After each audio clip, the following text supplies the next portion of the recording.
Hi everyone, so in this video we're going to talk a little bit about mixed tones and ink within our hair paint family. So your mixed tones and ink can be found on the last page of your shade chart. Your mixed tones are purely there to lighten or brighten a shade. They can be intermixed with any shade within hair paint, but we don't recommend to use them on their own.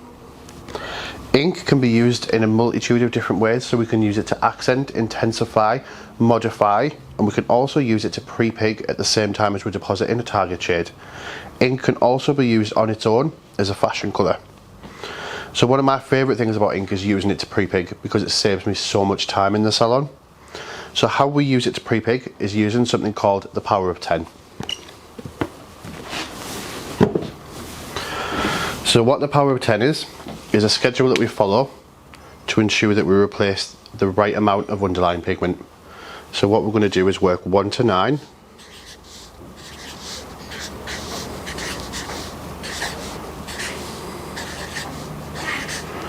and then 9 to 1.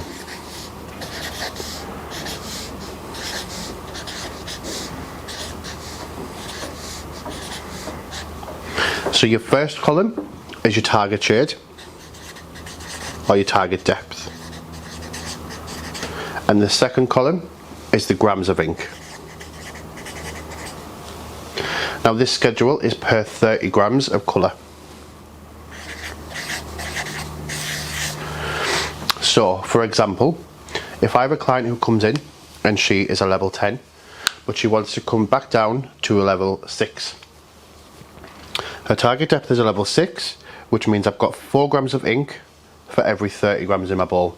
So I would mix 30 grams of my target shade with 4 grams of ink, mix it together in a bowl, and then add my developer. What that'll do is work in the background to replace that underlying pigment and give you a really true to tone colour without it looking hollow or without any risk of it looking khaki. So one of the main differences between mixed tone and ink, mixed tone is pure tone in a tube. So this will work on any level that you mix it with, whereas ink has a little bit of depth to it. So this can alter your target shade. How we know what level these sit on is by counting backwards. So 3, 4, 5, 6, 7, 8. It's worth bearing that in mind when you're adding ink to your formula, that it can make a little bit of difference to the depth that you're working on.